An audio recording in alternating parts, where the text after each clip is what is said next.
The Great Answer by Lillian de Waters, 1940.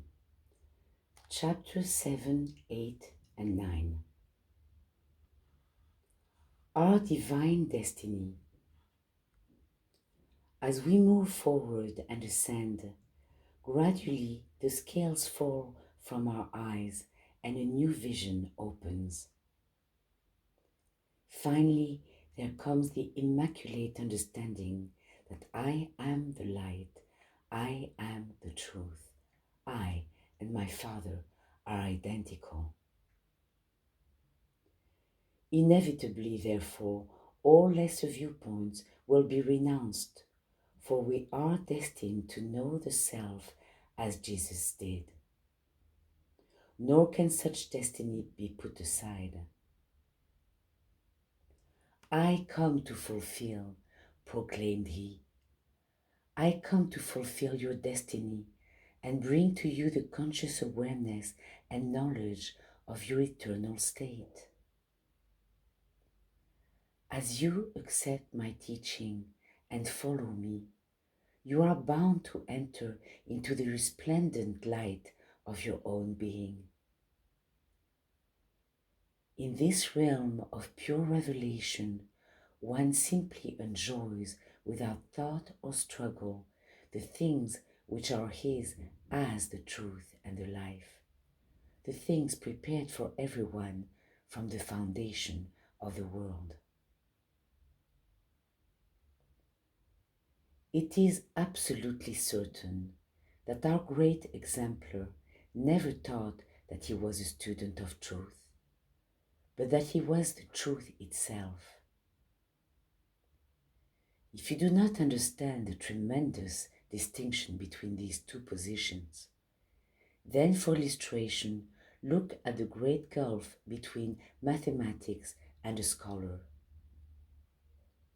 The student position is generally one of strife and struggle, mutation and evolution, while Jesus contended that the truth would set us free from labor altogether. It was said to him, "Thou makest thyself God." Yes, he did this very thing, and he further admonished, "Follow me. The works that I do shall you do also.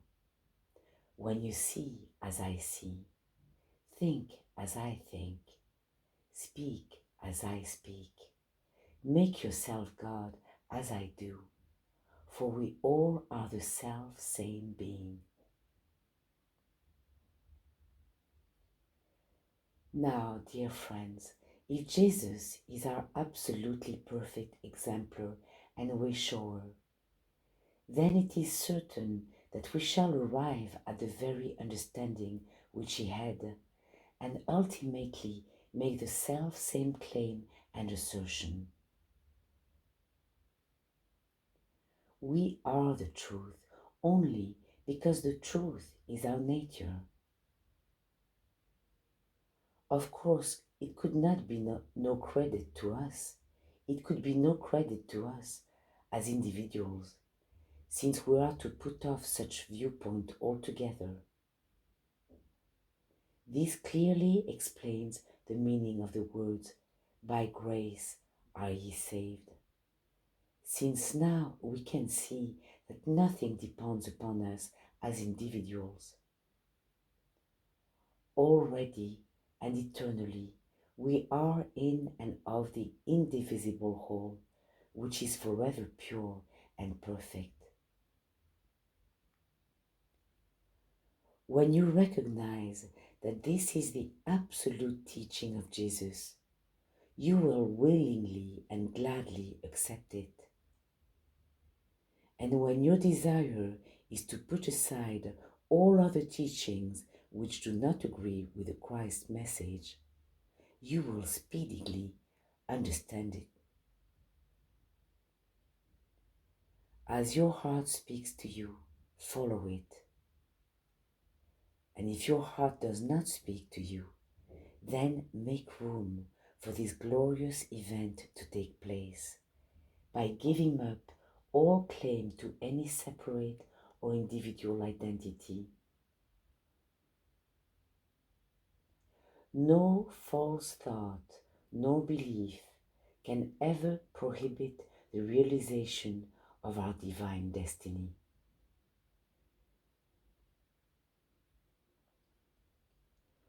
One infinite whole. Quote, I can of my own self do nothing. John 5:30. As a personality or individuality of mine own self, I am nothing. Losing the sense of many selves in the mighty and luminous realization of infinite being as one consciousness, all inclusive, we shall be set free from any problem confronting us. For it is certain no problem can exist in the one consciousness which is God. We may now clearly understand the first command. Thou shalt have no other gods, minds, lives, students, beings, selves, individualities, before me, the one infinite whole. We should acknowledge, love, and serve the one consciousness as the only selfhood there is. Only then shall we be able to fulfill the second command, love thy neighbor as thyself. The infinite, indivisible self is our only neighbor. Thus, if anyone wishes our help, he will receive it if we but eliminate him as an independent or individual self and see and acknowledge the fullness, completeness, wholeness, security, and perfection of the one infinite and indivisible selfhood as all of him.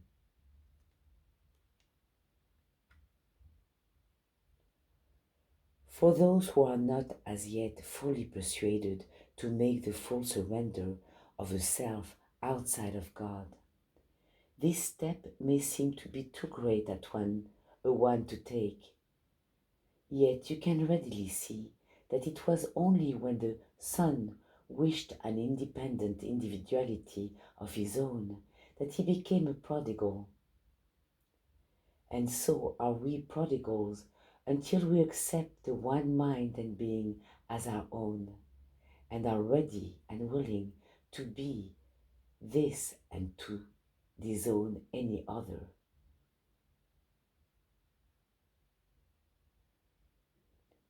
When the Son desired to return to the Father's house or accept the divine consciousness as his very own, immediately he entered into the abundance, peace, glory, and joy which ever abides herein. And it is absolutely certain that when we take our place as the divine perfection and nothing less, we too shall be filled with the fullness of all good. After he made his decision, and this time the right one, then he accepted the gift, the feast of love filled to society.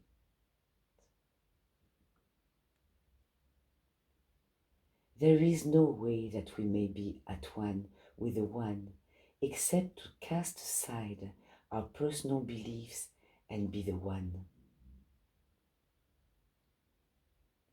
Eliminating our false sense of individualities, the problems are eliminated also. We need not treat them, nor pray for deliverance from them, for such mental footsteps are practical only in the student position. Isaiah, when thinking of himself as a separate individual, said, I shall go softly all my years in the bitterness of my soul. When identifying himself with the one consciousness, he proclaimed, I am the Lord, that is my name, and my glory will I not give to another. Before me there was no God made, neither shall there be after me. Look unto me, and be ye saved, all the ends of the earth, for I am God, and there is none else. Thus shall it be with every one of us when we are willing to efface all thought of a selfhood apart from the One. Then shall we understand anew those soul-filled words. Thine, O Lord, is the greatness and the power and the glory and the victory and the majesty. For all that is in the heaven and in the earth is thine. Thine is the kingdom, O Lord, and thou art exalted as head above all.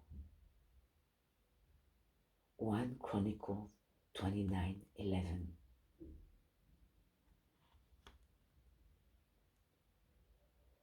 One indivisible consciousness.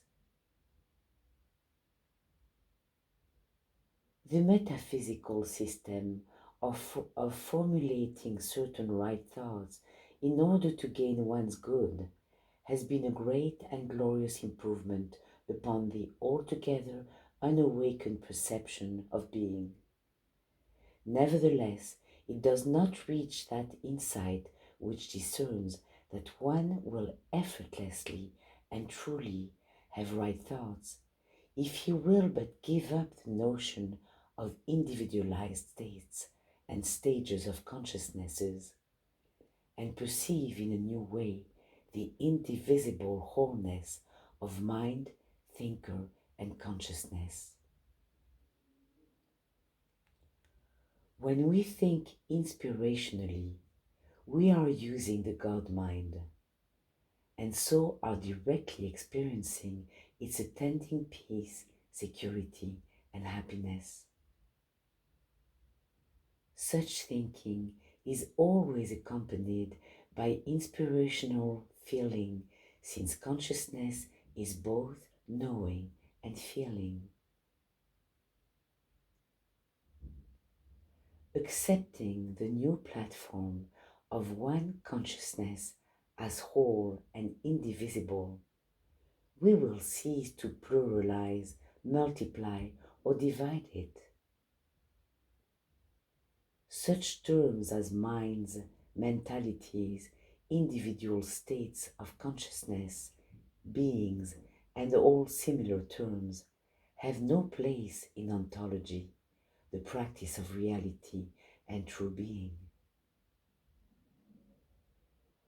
Only when one releases himself from a false sense of multiple individualities and identifies himself with the one consciousness which is whole and indivisible, does he think, feel, and act as the one and no other. Then any troublesome problem fades away. Can you now see that the only reason we have been in the dark, masquerading as man with a separate individual consciousness, is because we did not know our entity as infinite life and being,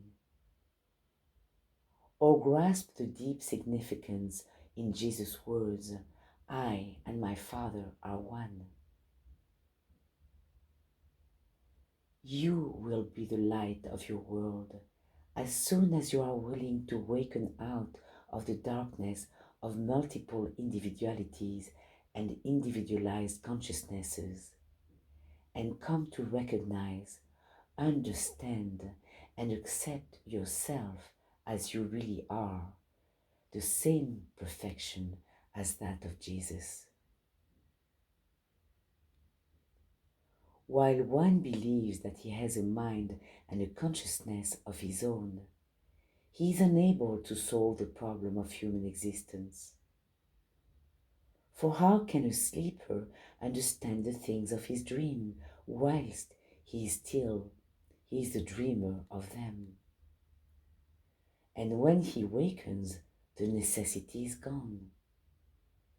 Thus with us all, waking to function as life, the complete whole, the sleep leaves us. We are free, absorbed in the ocean of pure being.